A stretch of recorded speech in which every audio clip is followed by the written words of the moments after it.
하나님께서 오늘 우리에게 허락하신 말씀 마가복음 9장 38절에서 41절까지 말씀입니다.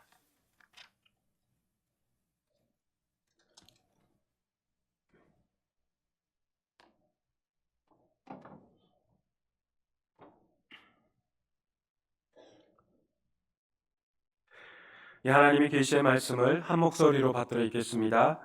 요한이 예수께 여짜오되 선생님, 우리를 따르지 않는 어떤 자가 주의 이름으로 귀신을 내쫓는 것을 우리가 보고 우리를 따르지 아니하므로 금하였나이다. 예수께서 이르시되 금하지 말라. 내 이름을 의탁하여 능한 일을 행하고 즉시로 나를 비방할 자가 없느니라. 우리를 반대하지 않는 자는 우리를 위하는 자니라. 누구든지 너희가 그리스도에게 속한 자라 하여 물 한 그릇이라도 주면 내가 진실로 너희에게 이르노니 그가 결코 상을 잃지 않으리라. 아멘. 교우 여러분 평안하셨습니까? 이 자리에 함께 참석하신 우리 모든 교우님들, 우리 주님의 크신 사랑과 은총이 함께 하시기를 간절히 소망합니다. 오늘 제목, 이런 사람이 예수님의 제자입니다. 한번 따라해 볼까요? 이런 사람이 예수님의 제자입니다. 이런 사람이 예수님의 제자입니다. 예. 어떤 사람이 예수님의 제자인지 함께 말씀 나눠보고자 할 텐데요. 오늘 말씀 들어가기 전에 지난주 나눴던 말씀을 잠깐 요약하려고 합니다. 왜냐하면 오늘 말씀과 이어지기 때문에 그렇습니다. 예수님께서 제자들과 함께 갈릴리를 거쳐 지나가셨어요. 갈릴리는 예수님과 제자들에게 있어서는 마음의 고향이자 안식처였죠. 예수님은 그곳에서 병자도 고치시는 것도 중요하고 또한 하나님 나라와 관련된 말씀을 선포하는 것도 중요해요. 하지만 그런 것을 하지 않으시고 더 중요하다고 생각하신 것을 하는 것이죠. 어떤 거예요? 제자들에게 가르치시는 사역. 제자들에게 한 번 더 말씀하시는 거예요. 예수님께서 하셨던 그 말씀, 예수님의 사역, 메시아로 오신 예수님이 어떠한 일을 할 것인지에 대해서 구체적으로 말씀을 제자들에게 하신 겁니다. 그게 중요했기 때문에, 더 중요했기 때문에 갈릴리를 그냥 거쳐 지나가셨답니다. 어떤 내용입니까? 인자가 사람들의 손에 넘겨져 죽임을 당하고 죽은 지 3일 만에 살아나리라. 이 말씀은, 예수님의 이 구체적인 사역에 대한 이 말씀은 첫 번째 하신 게 아니라 벌써 두 번째 말씀하신 거예요. 그런데 예수님의 이 말씀에 대해서 제자들은 깨닫지 못하더라, 묻기도 두려워하더라 라고 말한 거죠. 사실상 이 제자들은 깨닫지 못한 것이 아니라 깨달으려고 하지 않았던 겁니다. 이미 알고 있어요. 그러나 그냥 깨닫지 않으려고 한 거예요. 그냥 듣고 넘어가려고 하는 거죠. 자신들이 생각하는 대답을 듣지 못할까 봐 아예 묻지도 않은 거예요. 곧 그게 뭡니까? 자신들이 생각하는 메시아에 대한 그 관점과 예수님이 말씀하신 그 메시아의 관점이 간격이 달라도 너무 커요. 아예 달라도 너무 달라요. 제자들이 생각하는 메시아의 관점은 군사적인 메시아죠. 힘센 메시아. 예수께서 오셔서 로마 제국을 전복하여 예수님께서 예루살렘의 왕이 되시면 우리가 그 옆에 주변 자리를 다 차지할 수 있겠다라는 그런 마음, 그게 바로 제자들이 생각하는 메시아상이었는데 예수님은 그게 아니잖아요. 종교 기득권자들에게 붙잡혀 죽임을 당하고 사흘 만에 살아난다는 힘없는 메시아, 보잘것없는 메시아에 대해서 예수님이 말씀하시니 자기들이 듣고 싶은 그 대답을 듣지 못한다라고 생각하니까 아예 묻지도 않는 거죠. 이 제자들은 길에 오면서 누가 크냐 가지고 논쟁을 합니다. 누가 크냐? 네가 크냐? 내가 크냐? 누가 힘이 세냐? 주님께서는 메시아의 사역에 대해 재차 말씀하셨건만 이들은 힘과 크기와 규모를 자랑하는 세상 가치관에 매몰되어 있던 자들입니다. 이에 반해 하나님 나라의 가치관은 고난받아 죽고 인생의 패배자처럼 보입니다. 그러나 죽음을 이기고 부활하여 참된 승리자가 되는 것, 아무런 가치 없는 세상 사람들이 보기에는 아무런 쓸모없는 존재처럼 보이는 그 어린아이를 통해 하나님 나라의 가치관을 설명하시죠. 그런 쓸모없는 존재, 하나님만을 전적으로 의존해야 살아가는 존재 안에서 비로소 하나님 나라의 가치관이 형성된다는 겁니다. 처음 들어오신 것처럼 저를 많이 쳐다보시네요. 지난주 말씀이에요. 지난주. 누가 크냐, 누가 힘이 세냐, 누가 돈 많냐는 이런 가치관과 전혀 다른 하나님 나라의 가치관으로 살아갈 것을 예수님께서 제자들에게 가르치신 것이죠. 제자들에게 이렇게 반복해서 가르치신 이유가 하나 또 있습니다. 이제 예루살렘으로 올라갈 길, 십자가 질 날이 얼마 남지 않았기 때문이에요.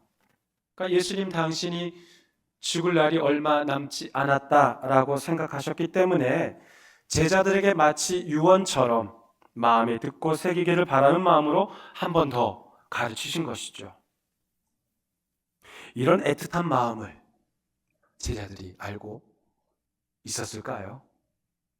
누가 크냐는 논쟁으로 인해 제자들은 정말 예수님 앞에서 교만쩍했을 겁니다. 쑥스러웠을 겁니다. 너희들이 길에서 도대체 무슨 이야기를 한 거냐? 어떤 이야기를 한 거냐? 아무도 대답을 하지 않잖아요. 아마도 이 어색한 분위기를 전환해보고자 요한이 한마디 툭 던집니다. 그게 바로 오늘 말씀입니다. 38절에 보면 요한이 예수께 여짜오되라고 시작하죠. 여기서 말하는 요한은 예수님과 함께 높은 산에 올라갔던 세 제자 중에 한 사람입니다.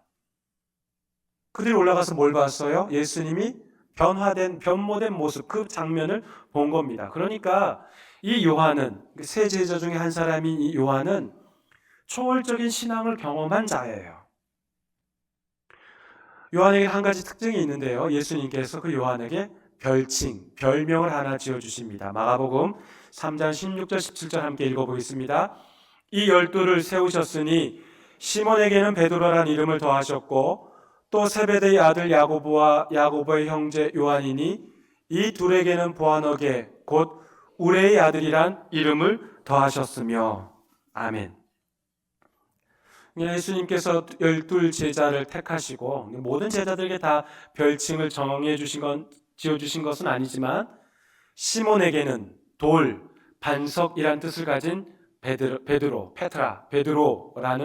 그런 별칭을 하나 지어주시고 세베대의 두 아들인 야고보와 요한, 오늘 본문에 나온 요한입니다.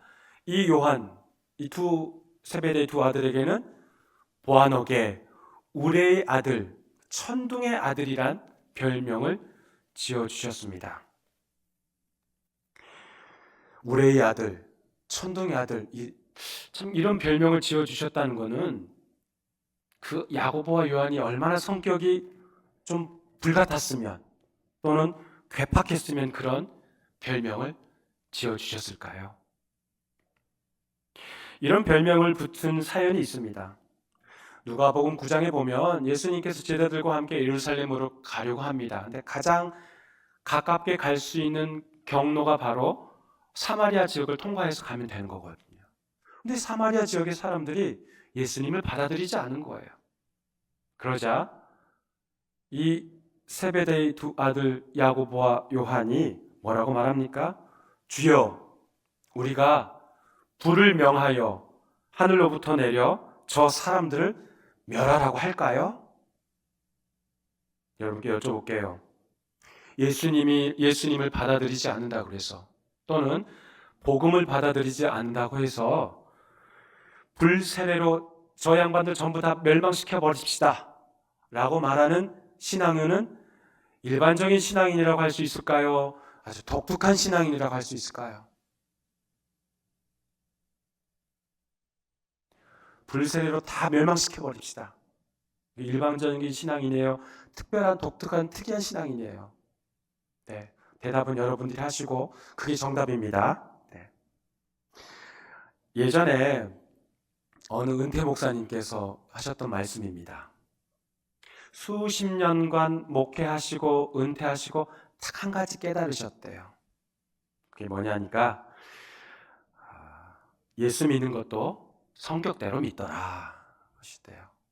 예수 믿는 것도 성격대로 제 이야기가 아니고 수십 년간 목회하시고 깨달은 은퇴 목사님의 말씀입니다. 예수 믿는 것도 성격대로 믿더라. 그러니까 얌전하고 내성적인 사람은 그냥 그렇게 있는 듯 없는 듯 조용하게 신앙생활하고 부서에서도 조용히 부서 봉사한다는 거예요. 그런데 한성질하는 교인들, 어느 부서에 가든지 자기 뜻대로 되지 않으면 자기 주장을 관철시키려고 아주 끝까지 밀어붙인답니다. 그런데 재미있는 사실은 그런 한성질하시는 교인들이 아주 전도에는 탁월하답니다.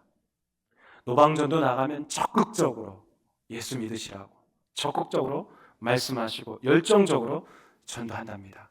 우리 교회는 그런 분들이 있으려나 저는 잘 모르겠어요. 네. 여하튼 그렇게 불같이 화를 내는 분들은 화낼 때는 확 화를 내고 시간이 조금 지나면 언제 그러냐는 듯이 아주 순한 양처럼 또 사역하신대요. 그런 분들이 스스로 이런 말을 하신대요. 난 뒤끝 없어. 그렇게 표현하시는 분 혹시 있으십니까? 그런 분들 잘 보십시오. 섬길 때 화끈하게 또 말할 때도 거침없이 하실 겁니다. 아무튼 예수님은 제자들을 자세히 살피시고 이들에게 적절한 별칭을 만들어 주셨습니다. 지어 주셨습니다. 오늘 본문에서도 요한은 천둥의 아들, 우레의 아들이란 성격 그대로 드러납니다. 요한이 말하죠. 선생님, 제가 어느 마을에 가보니까요, 거기 어떤 한 사람이 예수님의 이름으로 귀신을 내쫓던데요. 우리하고도 상관이 없는, 우리 공동체에 들어가 있지도 않은 사람인데 예수님의 이름으로 귀신을 내쫓더라고요. 그래서 제가 한마디 했습니다. 당신 그거 하지 마. 금지시켰습니다. 곧 그 말은 예수님에게 좀 칭찬 좀 얻으려고 했던 말 같아요. 요한은 예수님을 보면서 그렇게 말하면서 마치 예수님, 저 잘했죠. 그런 것 같아요. 그런데요, 이 요한이 그 사람에게 귀신 축출을 행위를 금지한 이유가 뭡니까? 그 이유가 두 가지예요. 첫 번째 이유는 오늘 본문에 나오죠. 우리를 따르지 아니하였기 때문이라고 나옵니다. 38절에 이렇게 나와요. 우리를 따르지 아니하였다. 그 말이 몇 번이나 나와요? 두 번이나 나와요. 두 번. 한 절에 두 번이나 나와요. 그만큼 그가 강조하고 있던 겁니다. 요한은 그 사람이 예수의 이름으로 귀신을 내쫓았기 때문에 금지한 것이 아니라 자신들을 따르지 아니하였기 때문에 우리 공동체에 속해 있지 않기 때문에 금지한 거예요. 하지 말라고 한 거예요. 일종의 뭐예요? 텃세 부린 거죠. 우리 쪽에 속하지도 아니하면서 어디 감히 예수님의 이름으로 그 예수님의 이름을 마음대로 사용하여 귀신을 내쫓느냐는 거예요. 하지 마. 너 우리 편도 아니잖아. 그거죠. 우리한테 허락을 받던지 우리 안에 들어오던지 그게 아니라면 그 사역 하지 마. 정말 별명답게 별칭답게 천둥의 아들, 우리의 아들 맞죠? 요한이 금지시킨 또 다른 이유가 있습니다. 그게 더 중요합니다. 요한을 포함한 제자들은 예수님을 따르는 제자들로서 아주 엄청난 자부심을 가진 자들이겠죠. 마가복음 6장에서 뭐라고 합니까? 예수님의 권능을 가지고 그들이 귀신들을 내쫓아요. 그랬던 자들이에요. 그런데 예수님과 높은 산의 이 세 제자, 요한을 포함해서 이 세 제자들이 올라가서 초월적인 신앙을 보고 산 아래 내려왔더니 어떤 일이 벌어져요? 남은 9명의 제자들을 무리들이 둘러싸고 있어요. 그 이유가 뭐예요? 귀신을 내쫓지 못했다는 거예요. 그것 때문에 지금 무리들이 둘러싸이고 있는 것을 요한이 봤어요. 근데 보십시오. 요한이 어떤 사람에게 귀신을 쫓는 일을 금지시켰던 이유는 바로 자신들과 함께 있던 그 제자 공동체 중에 9명의 제자들이 귀신을 내쫓지 못했는데 자신들과 상관없는 다른 어떤 사람이 예수의 이름으로 귀신을 내쫓았단 말이에요. 제자들 입장에서 보면 그 열 받겠어요, 열 안 받겠어요? 다른 질문을 할게요. 질투와 시기가 있겠어요, 없겠어요? 시기 나죠. 그걸 지금 요한이 받아들이지를 못하는 거예요. 견딜 수가 없었던 것이죠. 사랑하는 교회 여러분, 여러분이 제자들이라면, 아니 뭐 제자들 아니어도 됩니다. 정상적인 신앙이라면 그 상황에서 예수님께 뭐라고 말해야 할까요? 예수님, 제가 그 사람 저 금지시켰습니다. 저 잘했죠. 이렇게 말해야 합니까? 예수님께 찾아가서 이렇게 말해야 합니다. 첫 번째로는 따라하십시오. 예수님 부럽습니다. 예수님 부럽습니다. 그래요. 예수님, 우리에게 속하지도 않은 사람이 예수님의 이름으로 귀신을 내쫓았대요. 참 부럽습니다. 부러우면 지는 거다. 저 사람은 우리에게 속해 있지도 않다. 그러나 우리 옆에는 예수님이 계시다.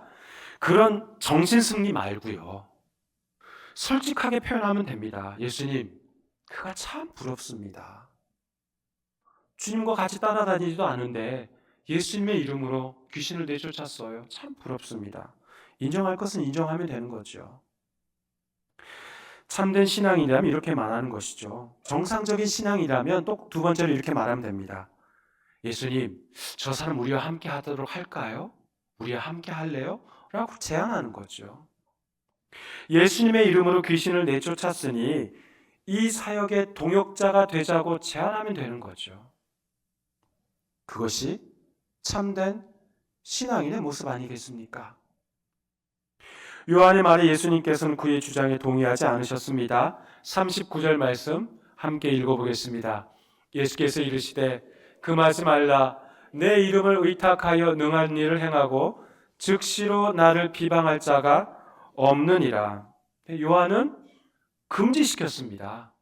그런데 예수님은 거기에 대해서 딱 한 말씀 하셨죠. 금하지 말라. 금하지 말라. 우리 예수님께서는 금하지 말라 말씀하시면서 왜 금지시키지 말아야 하는지 세 가지 이유를 들어 말씀하십니다. 첫 번째로는 내 이름으로 의탁하여 능한 일을 행하였기 때문이랍니다. 다른 이름도 아니고 예수님의 이름으로 기적을 행하였으니 금하지 말라는 거죠. 여기서 제자들에게 하신 말씀이 이 뜻입니다. 야, 너희들은 네 편 나누고 내 편 나누고 이렇게 편가르게 하는데 그거 아니야. 정말 너희는 몰라도 너무 모른다. 그 말씀하신 거예요. 요즘 우리가 새벽 기도회 때 어느 말씀 같이 묵상하고 있어요? 여호수아 말씀 묵상하죠? 여호수아가 요단강을 건너서 백성들과 함께 여리고로 가다가 어느 한 사람을 만나요. 칼든 어느 한 사람을 만나요. 그러자 여호수아가 뭐라고 그래요? 너는 우리를 위한 자냐? 대적을 위한 자냐? 그 말이 뭐예요? 너는 아군이냐? 적군이냐? 그러자 그 사람이 뭐라고 말해요? 아니라. 딱 한마디예요. 아니라. 그게 무슨 뜻이에요? 나는 아군도 아니고 적군도 아닌 너가 말하는 네 편도 아니고 내 편도 아니고 적군 편도 아니고 네 편도 아니다는 거죠. 그 질문 자체가 잘못됐다는 거죠. 내 편도 아니고 네 편도 지금 그게 아니다. 지적하는 겁니다. 나는 여호와의 군대 대장이라 라고 그가 말합니다. 그러니까 여호수아야, 너는 지금 하나님이 내 편인지 네 편인지 그렇게 말하고 있지만 그렇게 물어보는 것이 틀렸다라고 그렇게 대답하고 있는 거예요. 아니라 그 한마디는 그게 다 내포되어 있는 거예요. 저는 오늘 말씀 준비하면서 와, 참 이게 성령의 역사하심 아닌가라고 생각해 봅니다. 우리는 새벽마다 매일 성경 묵상집을 가지고 말씀을 묵상해요. 그리고 우리는 매주 주일마다 작년부터 마가복음 말씀을 가지고 말씀을 묵상합니다. 제가 정하는 거 아니에요. 매일 성경 가지고 묵상집으로 평일에는 그 말씀 묵상하고 주일에는 마가복음 말씀 가지고 묵상합니다. 그런데 어떻게 이렇게 딱 맞아 떨어질 수가 있냐는 겁니다. 대단하죠? 성령의 역사하심이라는 설명 이외에 무엇으로 대답할 수 있겠습니까? 대단하지 않습니까? 저만 대단하다고 생각하나요? 저만 감탄하고 있나요? 오늘 본문도 이 여호수아의 그 상황과 똑같아요. 지금 너희는 네 편 내 편 편가르기 하고 있다는 겁니다. 요한에게 지금 그렇게 말하고 있는 거예요. 제자들에게 그렇게 말하고 있는 거예요. 그런데 그게 아니라고 예수님께서 설명하고 있으신 것이죠. 예수의 이름으로 기적을 행하면, 예수의 이름으로 의탁하여 능한 일을 행하면 그것으로 된 것이다 라고 말씀하시는 것이죠. 뭘 더 바라느냐는 거죠. 금지시키지 말아야 할 두 번째 이유는 우리를 반대하지 않기 때문이랍니다.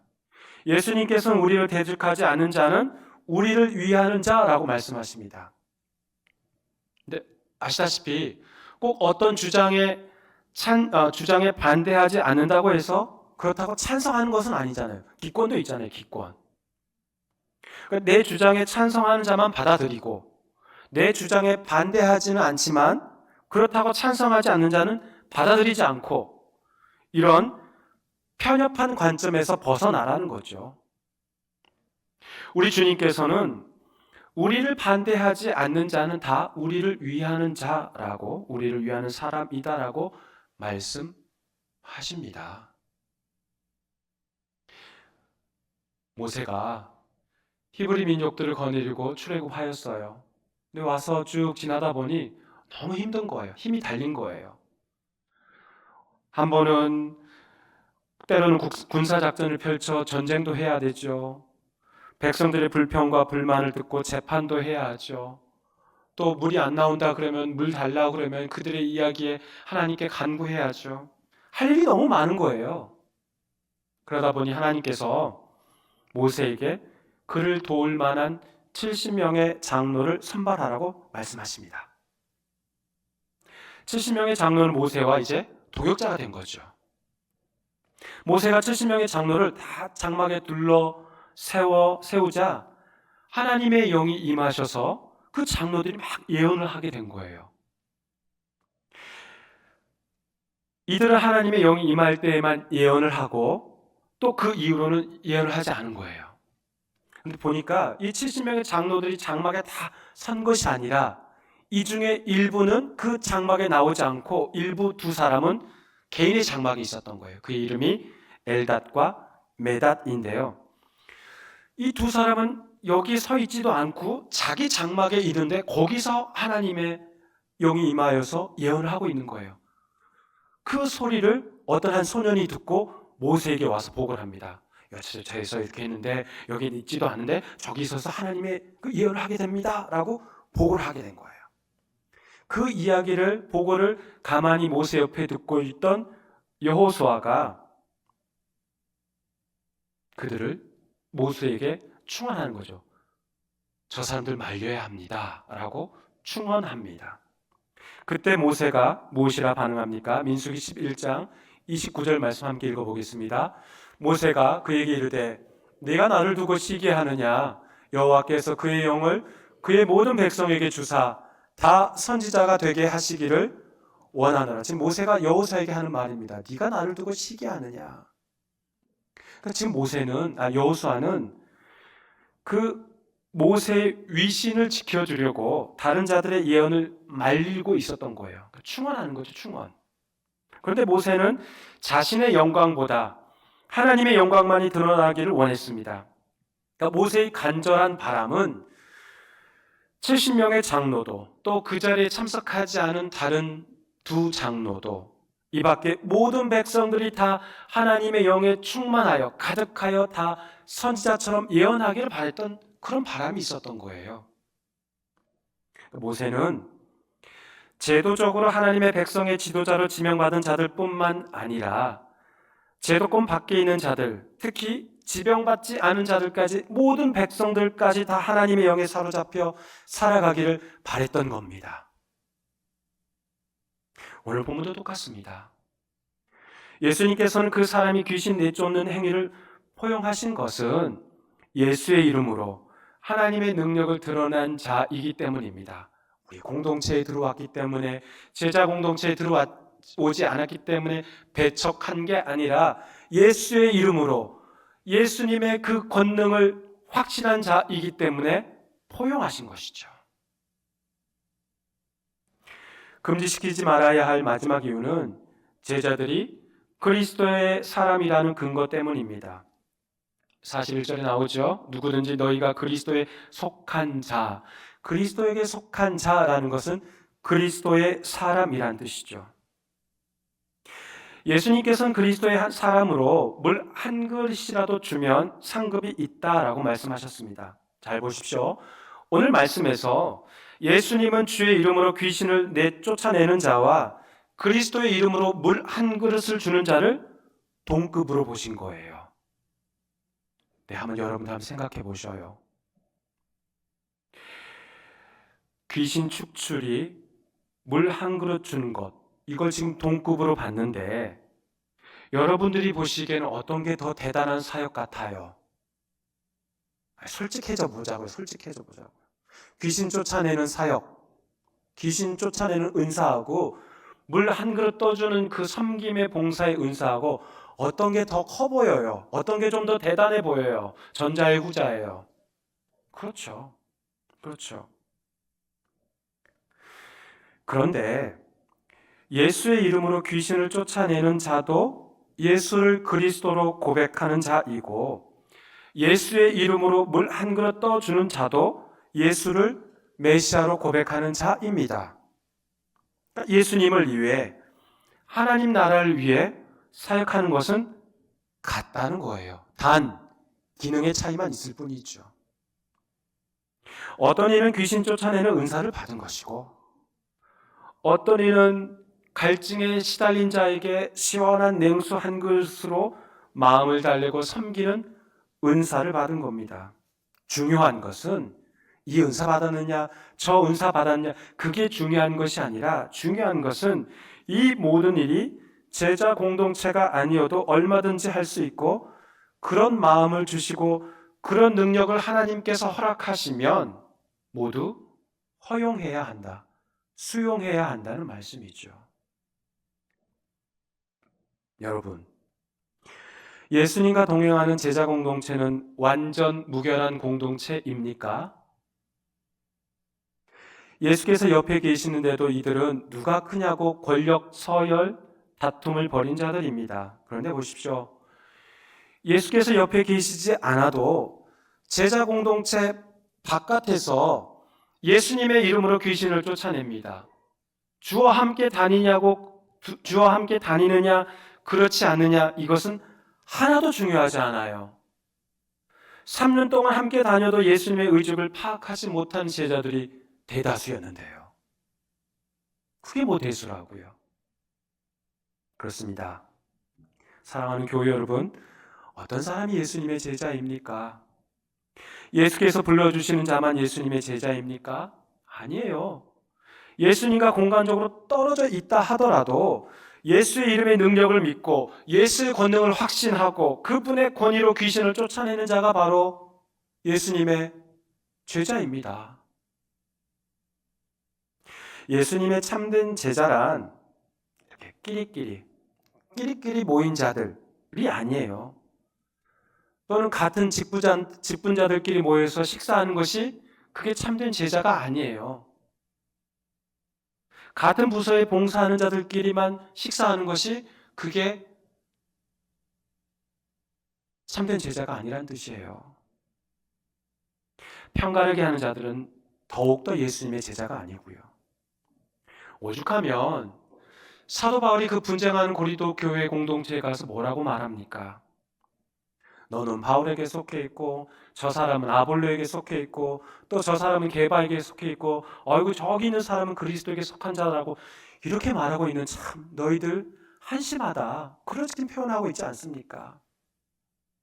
그리스도는 나뉠 수 없다라고 표현하지 않습니까? 그렇습니다.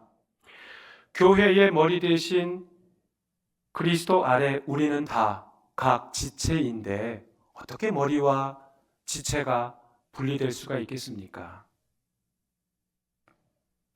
제자 공동체가 아니니 금지한다고요? 주님께서 말씀하시죠? 단호하게 금하지 말라. 금하지 말라. 그렇습니다. 예수의 이름으로 능력을 확신하는 자가 바로 주님의 제자입니다. 예수의 이름으로 귀신을 쫓아내는 자가 바로 주님의 제자입니다. 예수의 이름으로 물 한 그릇 떠주는 자가 바로 주님의 제자입니다. 사랑하는 교회 여러분, 기준이 바뀌어야 해요. 기준. 우리가 아닌 예수님으로 기준이 바뀌어야 한다는 거죠. 나를 중심으로 나를 위하여 내 편이면 나를 위하면 내 편이고, 나를 위하지 않으면 네 편이고, 적군이고, 아군 적군 신앙 공동체에서 싸질 겁니까? 우리가 중심이 아닌 예수님의 이름으로 하나 되어 예수님이 기준이 되어 중심이 되어야 합니다. 예수님이라는 기준 안에 다시 헤쳐 모여야 한다는 것이죠. 그래야 비로소 예수의 참된 제자의 삶을 살아낼 수 있다는 겁니다. 저와 여러분은 신앙의 배경도 다르고 믿음의 정도도 다르고 지역의 출신도 다르고 성별도 다르고 연령대도 다르고 정치적인 신념과 이념도 다 다릅니다. 그러나 예수 그리스도 안에 서로 존중하고 배려하며 사랑하며 일치를 강조해야 한다는 거죠. 다양성을 존중하고 주께서 주신 말씀 안에 겸비한 자세로 살아가며 그리스도 안에 하나를 이루는 것, 그게 바로 저와 여러분이 할 일입니다. 이런 사람이 주님의 뭐예요? 제자입니다. 기도하겠습니다. 하나님 아버지 감사합니다. 제자 공동체에 속하지 않니 너는 빠져라. 제자 공동체가 너에 속해 있지 않니 어디 감히 예수의 이름으로 귀신을 쫓아내느냐. 너는 아니다. 네 편 내 편 편가르기 하는 것이 아니라 금하지 말라라고 주님 말씀하셨습니다. 오직 예수의 이름으로 또한 예수의 그 이름의 능력을 믿고 귀신을 쫓아내고 한 그릇에 물 한 그릇을 떠주는 것이 바로 예수님의 참된 제자임을 오늘 말씀을 통해 주님 알려주셨습니다. 다양성 안에 예수 그리스도 안에서의 일치를 강조하고 있습니다. 주님, 온전하게 주신 말씀 안에서 살아가도록 주께서 역사하여 주시고 성령께서 인도하여 주옵소서. 예수님의 이름으로 기도하옵나이다. 아멘.